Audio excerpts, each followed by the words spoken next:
నైజాము, రాయలసీమ, కోస్తా లేదు ఒక సినిమాతో ఏదైనా కంపేర్ చేసుకోవాలి అనుకుంటే బాహుబలి కలెక్షన్స్కు మించి బాహుబలి కలెక్షన్స్ తర్వాత పుష్ప కలెక్షన్స్, ఇలా కలెక్షన్స్ అన్నప్పుడు మనం వసూళ్లకు సంబంధించిన అంశాలని ఇలా సినిమాలతో పోల్చి మాట్లాడతాం. కానీ ఏపీలో కలెక్షన్స్ అదే వైసీపీ హయాంలో జగన్ గారు ముఖ్యమంత్రిగా ఉన్న టైంలో చేసినటువంటి కలెక్షన్స్, లిక్కర్ కలెక్షన్స్, మద్యం స్కామ్ పూర్తి స్థాయిలో వైసీపీకి జగన్ గారికి ఉచ్చు బిగుసుకుంటోందా? పూర్తి స్థాయిలో అన్ని ఆధారాలు బయటకు వచ్చేసినట్టేనా?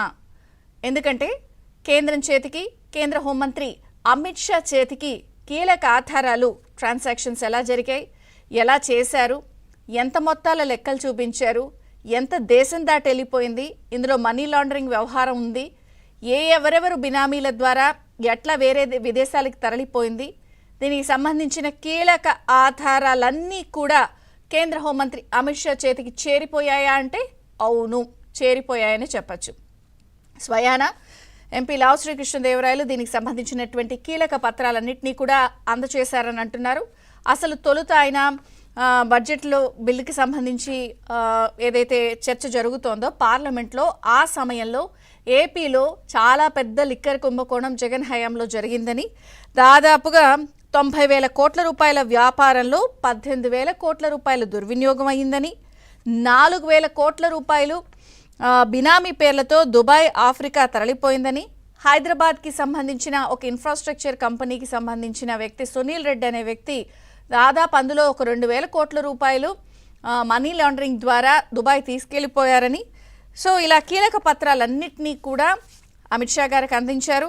అలాగే ఈ పర్యవసానాల వల్ల, ఈ స్కామ్ వల్ల స్వయాన ఒక ఎంపీ రాజీనామా చేశారని, రాజకీయాల నుంచి నిష్క్రమించారని, ఇది చాలా పెద్ద స్కామ్ అని, ఒక ఢిల్లీ లిక్కర్ స్కామ్తో పోలిస్తే ఇది అంతకు మించి 100 రెట్ల స్కామ్ అనేది ఈ స్కామ్తో పోలిస్తే అది ఒక నీటి బొట్టు అని చెప్పి అందరూ మాట్లాడుకుంటున్న నేపథ్యంలో పూర్తి ఆధారాలు కేంద్ర హోంమంత్రి అమిత్ షాకి ఇచ్చేశారు. అలాగే ఆంధ్రప్రదేశ్ ప్రభుత్వంలో దీనికి సంబంధించి సిఐడి, విజిలెన్స్ అన్ని ఆధారాలు సేకరించిందని, ఎట్లా ట్రాన్సాక్షన్స్ జరిగాయి, ఇవన్నీ కూడా కీలక పత్రాలు అందజేసినట్టుగా మనకు తెలుస్తోంది.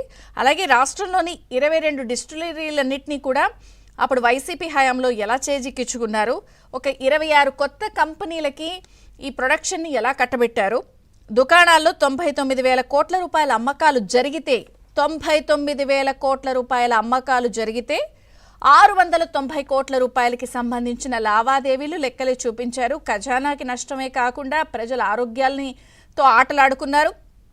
దాదాపుగా 4,000 కోట్ల రూపాయల స్కామ్ ఇది. దేశం దాటి మనీ లాండరింగ్ ద్వారా వివిధ బినామీ కంపెనీలు పేర్లతో, మనుషులతో దేశం దాటి డబ్బు వెళ్ళిపోయింది. ఎలా జగన్ గారు దీన్ని కబళించారు.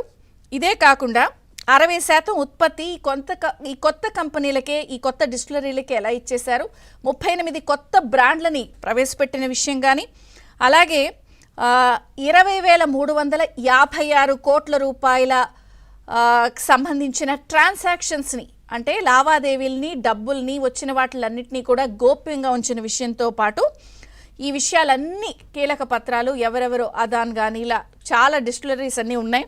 సో ఇవన్నీ కూడా ఎలా ట్రాన్సాక్షన్స్ చేశాయి, ఎలా దేశం డబ్బు దాటి వేరే విదేశాలకు వెళ్ళిపోయింది, కీలక పత్రాలు అందించిన నేపథ్యంలో ఇవన్నీ పరిశీలించి కేంద్ర దర్యాప్తు సంస్థల్ని ఆదేశించాల్సిందిగా ఎంపీ లావు శ్రీకృష్ణదేవరాయలు కేంద్ర హోంమంత్రి అమిత్ షాని కోరినట్టుగా మనకు సమాచారం అందుతోంది. అలాగే షా కూడా ఈ అంశం విషయంలో కొంత సుముఖంగా ఉన్నట్టు వార్తలు వస్తున్నాయి. అలాగే ఇందులో మరి ఈ స్కామ్కి సంబంధించి బడా తిమింగలం దొరుకుతుందా? ఎందుకంటే ఇది పూర్తి స్థాయిలో ఈ డబ్బు ఎలా జరిగింది, దీని కీలక సూత్రధారి అంతా తాడేపల్లి ప్యాలెస్ నుంచే చక్రం తిప్పారు కాబట్టి ఆ బడా తిమింగలం దొరుకుతుందా? సొమ్ము విదేశాలకి తరలిపోయింది కాబట్టి మనీ లాండరింగ్, ఈడీ వ్యవహారం కాబట్టి కేంద్ర దర్యాప్తు సంస్థలు ఎంటర్ కాబోతున్నాయా? ఇప్పటికే సోషల్ మీడియా వేదికగా రాష్ట్ర ప్రభుత్వం నుంచి కూడా ఒక సంచలన ప్రకటన రాబోతోంది. ఒక పెద్ద దుమారం, పెద్ద సంచలనమైనటువంటి నిర్ణయం ఏపీ రాష్ట్ర ప్రభుత్వం కూడా తీసుకోబోతోందని ఇప్పటికే ఒక వార్త చక్కర్లు కొడుతున్న నేపథ్యంలో మరి ఆ డబ్బు ఎలా బయటికి వెళ్ళిపోయింది, ఎవరెవరు ఇందులో ఉన్నారు, మరి సిఐడి పూర్తి సమాచారం సేకరించింది. అసలు అప్పట్లో బెవరేజెస్ ఎండి వాసుదేవ్ రెడ్డి, ఆ తర్వాత సునీల్ రెడ్డి ఈ నగదుని విదేశాలకు ఎలా తీసుకెళ్లారన్న విషయాలపైన కూడా కొంత ఆధారాలు ఇప్పటికే సిఐడి విజిలెన్స్ సేకరించిన నేపథ్యంలో అసలు ఢిల్లీ లిక్కర్ స్కామ్ కన్నా మించిన స్కామ్ కలెక్షన్స్లో బాహుబలి పుష్పాని మించిన కలెక్షన్స్ ఇందులో జరిగాయని చెప్తున్నారు. కాబట్టి ఈడీ ఎంటర్ అవుతుందా, సంచలనాలు నమోదవుతాయా, మరి ఏం జరగబోతోంది? ఎందుకంటే ఏదైతే విడుదల రజనీ గారు లావు శ్రీకృష్ణరాయల మీద రాయి వేద్దామని